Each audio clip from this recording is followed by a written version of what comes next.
So we are back in other video. और last video के अंदर जो है वो हमने देखा था मेन कि हमारे पास एपोप्टोसिस क्या होती है। Apoptosis is a programmed cell death in वो सेल कमिट सुसाइड, ठीक है। और फिर हमने डिफरेंस देखा था between the necrosis and the apoptosis. And then फिर हमने देखा था कि हमारे पास जो एपोप्टोसिस होती है वो फिजियोलॉजिकल भी होती है और हमारे पास पैथोलॉजिकल भी होती है। और फिर हमने उसकी जो है वो डिफरेंट एग्जांपल्स देखेंगे कि फिजियोलॉजिकल एपोप्टोसिस कब होगी और पैथोलॉजिकल एपोप्टोसिस कब होगी।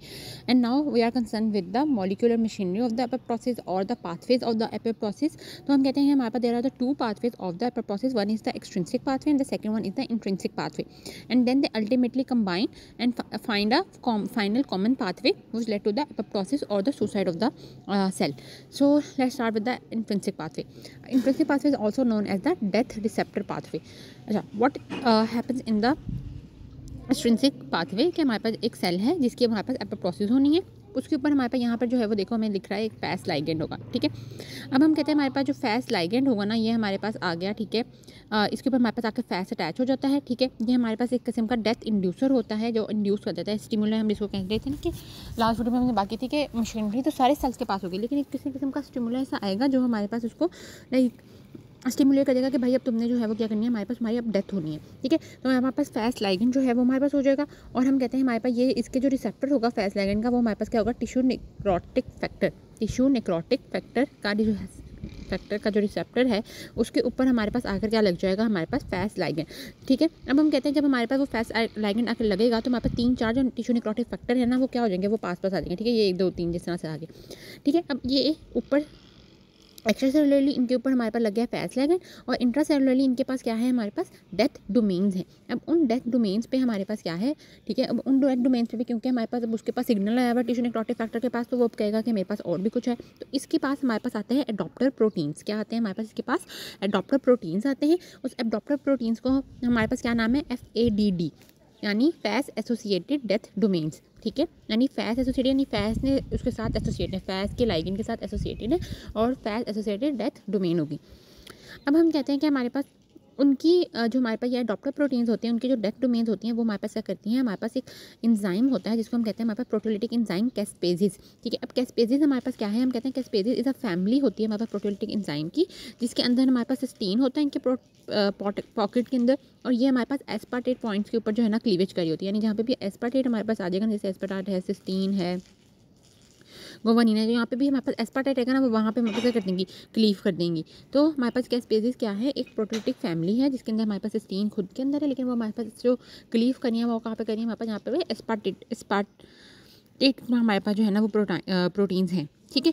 हम कहते हैं हमें सिर्फ एक जो कैस्पेस होता है ना उसको हम एक्टिवेट अगर करेंगे तो हमारे पास ऑलरेडी बाकी सारे जो कैस्पेसेस होते हैं ना वो खुद ही हमारे पास क्या हो जाएंगे, हमारे पास एक्टिवेट हो जाएंगे, ठीक है।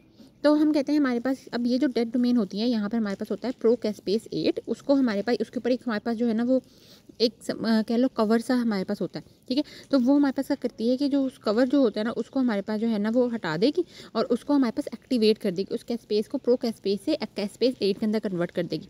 अब ये हमारे पास जो सबसे पहला कैस्पेस एक्टिव होगा उसको हम क्या कहेंगे, इनिशिएटर कैप्सेस, ठीक है। ऑफकोर्स ऐसी बात है, ये इनिशिएट करा है फर्स्ट है तो उसको हम इनिशिएटर कहेंगे। और फिर जो कैस्पेजेस इनिशिएटर कैस्पेजेस जिन कैस्पेजेस को हमारे पास एक्टिवेट करेगा उसको हम कहेंगे एग्जीक्यूशनल कैस्पेजेस, ठीक है। अब एग्जीक्यूशनल कैस्पेजेस हम कहते हैं हमारे पास 3 6 7 होते हैं, यानी वाले 3 कैस्पेस होगा, 3 6 को करेगा, 6 7 को करेगा और ओवरऑल इस तरीके से हमारे पास डिफरेंट कैस्पेजेस जो हैं वो हमारे पास ऑन हो जाएंगे। अब हम कहते हैं हमारे पास जो डिफरेंट कैस्पेजेस जब हमारे पास एक्टिवेट हो जाएंगे तो वो फिर हमारे पास जो है वो क्या करेंगे। अब हम कहते हैं कि हमारे पास एग्जीक्यूशनल कैस्पेजेस जो हैं,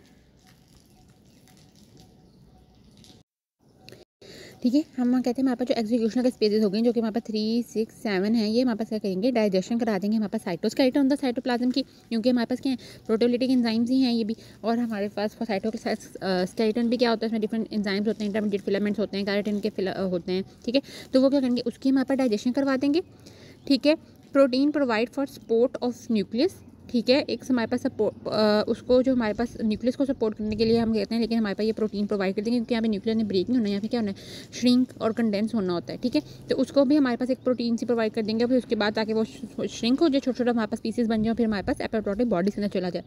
इसके अलावा हम कहते हैं हमारे पास ये डीएनएज़ एक्टिवेट कर देगा, ठीक है, जो कि हमारे पास अटैक करेंगे, ठीक है। ये सिस्टोल के अंदर हमारे पास डीएनएज़ एंजाइम जो होता है उसको एक्टिवेट करेगा, ये हमारे पास जाएगा और जो न्यूक्लियस के जेनेटिक मटेरियल है उस पर हमारे पास एक्ट करेगा और हमारे पास कट कर देगा न्यूक्लियोसोम को इन बिटवीन, अच्छा, अब हमारे पास न्यूक्लियोसोम क्या होते हैं? हम कहते हैं हमारे पास जब भी डीएनए होता है तो ये हमारे पास एक स्टोन्स होते हैं डिफरेंट प्रोटीन, इसके ऊपर हमारे पास जो भी डीएनए के जो स्ट्रैंड्स होते हैं ना वो ऐसे रैप होता है, और ये एक जो होता है ना इसको हम क्या कह रहे हैं? हमारे पास न्यूक्लियोसोम कह रहे हैं। तो हमारे पास डीएनएज़ हम कहाँ करेंगे? यहाँ पे हमारे पास कट करेगा, इन बिटवीन द न्यूक्लियोसोम हमारे पास आके कट कर देगा। पहले ही हमारे पास जो डीएनए है उसको हमने वहाँ पे प्रोटीन प्रोवाइड किए हुए हैं, उसकी थोड़ी बहुत सपोर्ट के लिए कि कंडेंसमेंट हो जाए, और यहाँ पे डीएनएज़ भेज दिया है, वो जाके हमारे पास को क्या कर रहा है? क्लीव करी जा रहा है, ताकि हमारे पास छोटे छोटे जो है ना वो उसके पार्टिकल्स हमारे पास बन जाए। अब ये पार्टिकल्स बन गए, साथ में हमारे पास प्लाज्मा मेम्ब्रेन भी थोड़ी सी इसकी उसकी ब्लेबिंग सी हो जाएगी, ठीक है। जैसे जैसे पूरी प्लाज्मा मेम्ब्रेन है तो इसके यहाँ ऐसे ब्लेब सा बन जाएगा, और वहाँ पे थोड़ा सा मटेरियल आ गया और ये एक एपोप्टोटिक बॉडी, फिर यहाँ से ब्लेब बन गया, फिर यहाँ से ऐसे ब्लेब, और डिफरेंट हमारे पास क्या बन जाएंगी? एपोप्टोटिक बॉडीज़ बन जाएंगी। अब हम कहते हैं हमारे पास सेल मेम्ब्रेन में हमने ये बात की कि वो ब्लेब्स में आ जाएगी, एपोप्टोटिक बॉडीज़ बनाएंगी। एपोप्टोटिक बॉडीज़ में हमने ये बात की कि जो सेल मेम्ब्रेन होगी वो ऑल्टर होगी, यानी एक हमारे पास कंपाउंड होता है जिसको हम कहते हैं फॉस्फेटाइल सीरीन, ठीक है। क्या कहेंगे हम? फॉस्फेटाइल सीरीन, ठीक है। ये हमारे पास नॉर्मली क्या होता है, जो सेल मेम्ब्रेन है ये अंदर की साइड पे होता है, लेकिन एपोप्टोटिक बॉडीज़ में क्या हो जाएगा? ये बाहर की साइड पे आ जाएगा, ताकि हमारे पास जो मैक्रोफेजेस हैं वो इसको आइडेंटिफाई कर सके, ठीक है। इसके अलावा हमारे पास डिफरेंट ऑप्शंस जो हैं वो इसके ऊपर आके अटैच हो जाएंगे, जो कि अगेन आइडेंटिफिकेशन का हमारे पास काम करेंगे, और फिर हमारे पास ये दोनों जब आइडेंटिफाई करेंगे तो with the help of this to mechanism हमारे पास मैक्रोफेजेस इनकी जो है वो फेगोसाइटोसिस कर लेंगे, और एपोप्टोटिक बॉडीज़ की हमारे पास फेगोसाइटोसिस को हम एफ्रोसाइटोसिस भी कह रहे होते हैं, ठीक है। So it's all about the extrinsic pathway कि हाउ इंट्रिंसिक पाथवे हमारे पास जो है ना वो वर्क कर रहा होता है, ठीक है। नेक्स्ट जो है वो इंशाल्लाह हम देखेंगे हमारे पास इंट्रिंसिक पाथवे।